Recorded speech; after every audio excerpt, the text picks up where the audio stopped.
بسم اللہ الرحمن الرحیم۔ علم الحدیث کا طالب علم حضرت نافع بن کاؤس کے نام سے واقف ہے۔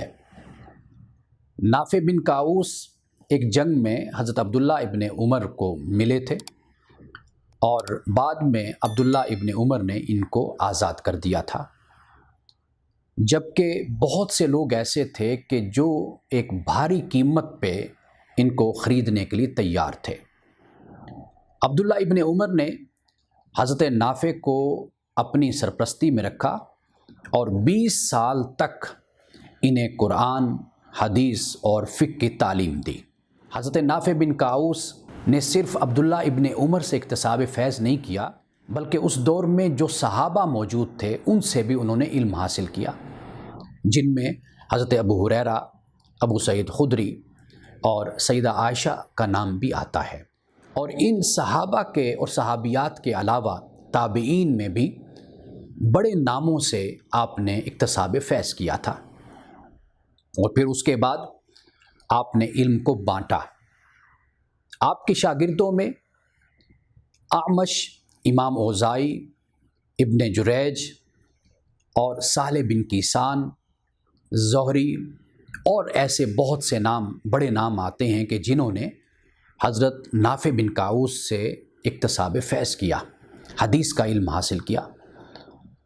حضرت امام مالک بن انس کا نام بھی آپ کے شاگردوں میں آتا ہے، یہ آپ کے خاص شاگرد تھے، اور یہ ایسے شاگرد تھے خود بتاتے ہیں کہ صبح نماز کے وقت میں آپ کی خدمت میں پہنچتا اور آپ سے حدیث کا علم حاصل کرتا، اور طلوع آفتاب تک میں آپ سے حدیث کا علم حاصل کرتا تھا۔ امام بخاری رحمۃ اللہ تعالی علیہ آپ حضرت نافع بن کاؤس کی سند کو اصح الاسانید کہتے ہیں، یعنی صحیح ترین سند، یعنی مالک بن نافع اور بن ابن عمر، اور اسی اصح الاسانید کو علماء حدیث نے سلسلۃ الذہب بھی کہا، یعنی گولڈن چین۔ حضرت امام مالک فرمایا کرتے تھے کہ جب مجھے حدیث نافع سے مل جاتی ہے تو اس کے بعد پھر مجھے کسی کی ضرورت نہیں ہوتی۔ امام احمد بن حنبل رحمۃ اللہ تعالی علیہ آپ فرمایا کرتے تھے کہ سالم اور نافع کا جب کسی مسئلے پہ اختلاف ہوتا ہے تو میں نہیں جانتا کہ میں کس کو ترجیح دوں۔ میں یہ بھی آپ کو بتاتا چلوں کہ سالم حضرت عبداللہ ابن عمر کے صاحبزادے تھے اور سیدنا فاروق اعظم رضی اللہ تعالیٰ عنہ کے پوتے، اور سالم بھی اپنے والد کی طرح حدیث میں، فقہ میں اور قرآن کے علم میں بڑا مقام رکھتے تھے۔ حضرت نافع بن کاؤس نے تابعین، تبع تابعین کو قرآن اور حدیث اور فقہ کا علم دیا۔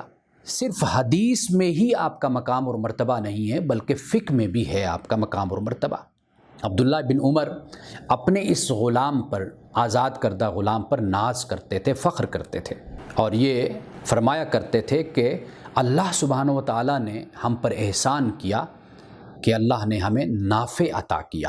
حضرت نافع بن کاؤس کے بارے میں، یعنی فقہ کے حوالے سے، حافظ ابن حجر کا کہنا ہے کہ یہ نافع الفقیہ تھے آپ، یعنی ایسے فقیہ کے جنہوں نے لوگوں کو نفع پہنچایا، فائدہ پہنچایا۔